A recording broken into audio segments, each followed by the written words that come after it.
Stakeholders, coaches, governors, and general managers. Those are the people calling all the shots. What actually happens is that we have a competition committee for stakeholders, coaches, governors, and general managers, and that competition committee is the committee that dictates the state of the game. Officiating in the WNBA became as hot button of an issue as any. Heated debates surrounding the league's physicality dominated the headlines, particularly when Indiana Fever star rookie Caitlin Clark was subject to several intentional fouls. The referees who were refereeing the Fever and Liberty game, that one of the referees seems like his only experience was actually refereeing high school games. If the WNBA is not rigged, they're doing a great job of making it look like it's rigged. Because if you guys didn't see the referees literally, they made a bad call. And if you guys have ever played sports, you know that like when a referee knows they've screwed up, they will do everything they can to not talk to the players. They are running away from the Indiana Fever players. As you can see, like it's not just Caitlin Clark, it's Sophie Cunningham. And he's like, no, I'm not looking. No. And you know bad refs, because again, I live in a country where there are good refs and the good refs know who they are, but the standard of refereeing is absolutely shocking. And like I've seen referees be talking to coaches, and then mid-conversation, just when they know they're in the wrong, mid-conversation just turn around and start ignoring players. If it wasn't for the fact that the WNBA is a professional sports league. This would be funny if the WNBA was not a pro sports league. Straight up, it would be funny. We're working with WNBA owners that also own NBA teams, and then more broadly, the NBA owners on what the right valuation of WNBA teams are going forward, what the best way is to operate that league. It's very integrated now with the NBA. There's aspects over time under Commissioner Engelbert's direction where they're still fairly integrated. They share the same office space with the NBA, but under her direction, we've added some separate departments, like for example, where they're doing their own marketing right now. They have their own basketball operations department. So it's a balance of things, but I'd say we're collectively looking at all those issues, figuring out the right way to operate going forward. So this is where I'm really speaking from, and that was very, very damaging for me. And so I'm not, I'm only using that as a reference, but that's really where I'm coming to now, and that's where I'm speaking from. Back then as a player, I couldn't see what I can see now. Now I'm a tired couch potato, so I'm watching, observing the game in a whole new light. And I really feel like this is an important message for me to submit.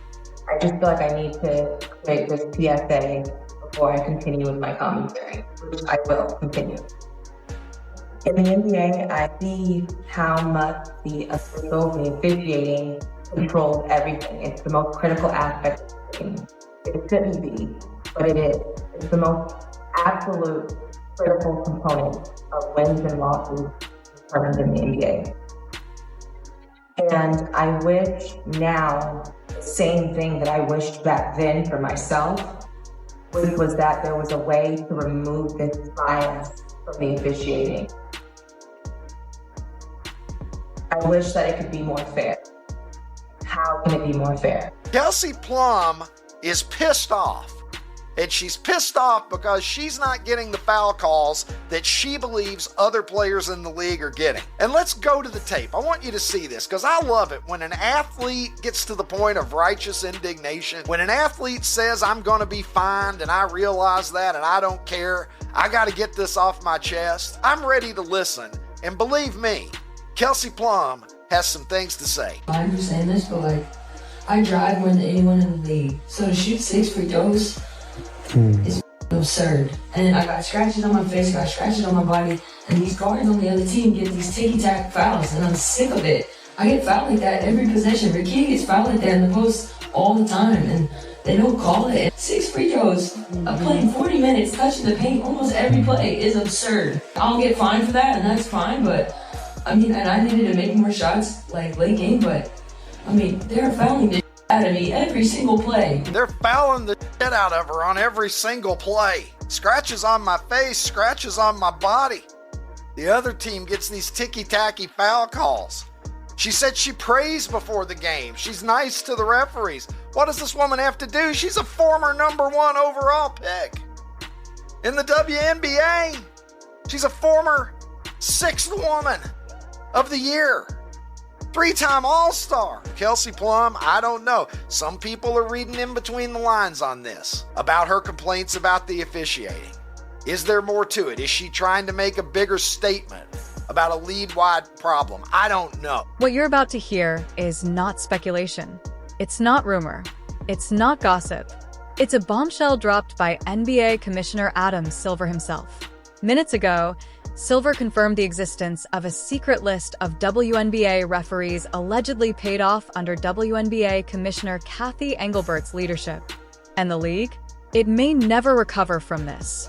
Missed calls, silent whistles, and manipulated matchups. All connected. And the fallout? It's not coming, it's already here. I think that I have a huge passion for the game of basketball. I have a huge passion for women's leadership. And I think, I'm really excited to be entering into the WNBA commissioner role as a real platform for all of these players, the owners, the whole basketball ecosystem, quite frankly, to drive it, to the next level. Clearly, the biggest opportunities for the league are to enhance the fan experience, the player experience, for there to be a recognition of how important a time in women's leadership and the W's role in that. So this is just such a great time for everyone to rally around these WNBA players, attend the games, sponsor the WNBA, use it as part of your women's leadership platform. I think there's so much potential upside. I'm very excited. Fans have been shouting it for weeks. The referees are either blind or bought. During a now infamous game between the Fever and Liberty, one ref was exposed for having only high school officiating experience. The footage from that game? Devastating. Clark and teammates literally chased the ref for an explanation. He ran away. The moment didn't just go viral, it became the smoking gun. We're obviously marketing around all of our players, but I think Caitlin's lifting everybody. Yeah. Oh, yeah, definitely. Our arenas are packed. Our viewership, this is a key part of why I was hired, is to look at how to bring in new viewers, new fans, the demographic. We're one of the most diverse demographics in sports, both on the court and now our viewership. Yeah, it rocks, by the way, when you're in the stadium. We went and loved it. Adam Silver didn't hold back. In a national press conference, he admitted a list does exist. A documented internal file showing which referees were compensated through unofficial channels. These payments tied directly to decisions that altered the outcome of games, and the optics always tilted toward protecting league narratives. Silver didn't say Cathy Engelbert signed the checks, but he didn't have to. The structure, the system, the power, it all led back to her office. Kelsey Plum didn't whisper, she screamed it. And fans listened. The discrepancy wasn't just statistical, it was visual. Game after game, Clark, Plum, and other stars were hammered under the basket no whistle. Why? Because letting them dominate the game didn't fit the script. Caitlin Clark, rookie phenom, national icon, was the face of the WNBA revolution. Sold-out arenas, record-breaking viewership, massive sponsorships.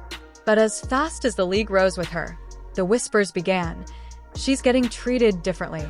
Investigators confirmed refs were briefed before her games, warned not to let her draw too many fouls. The motive? Keep games competitive. The result? Controlled chaos. Fans began comparing stats.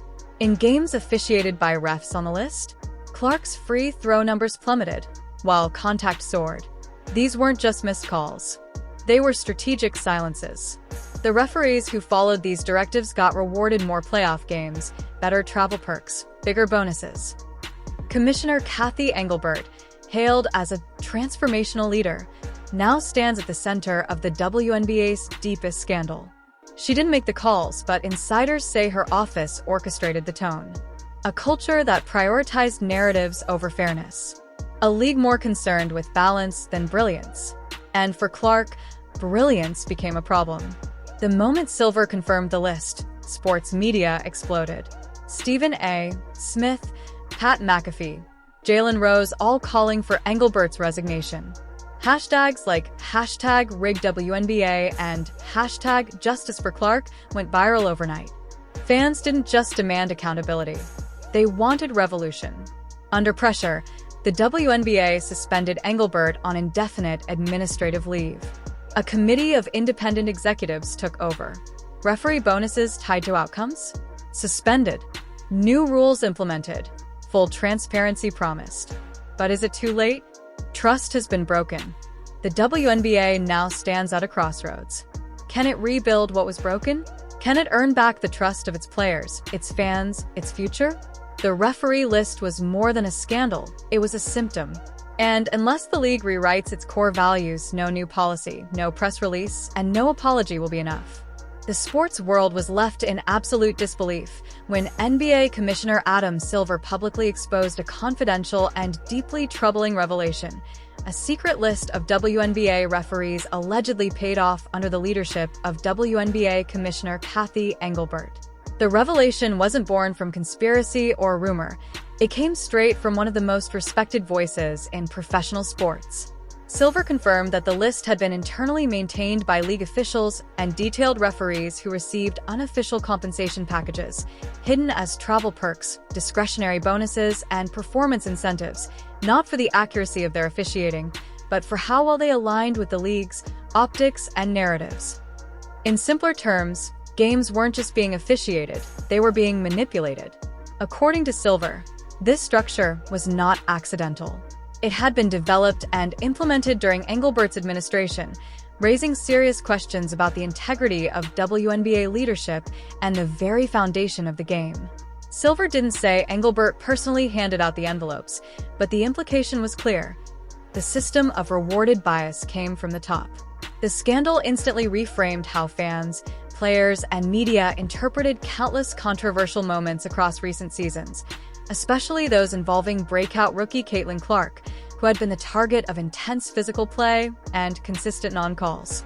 Investigators discovered that referees were instructed to let it play out when Clark drove to the basket, in a deliberate effort to avoid giving her too much influence over the game's flow.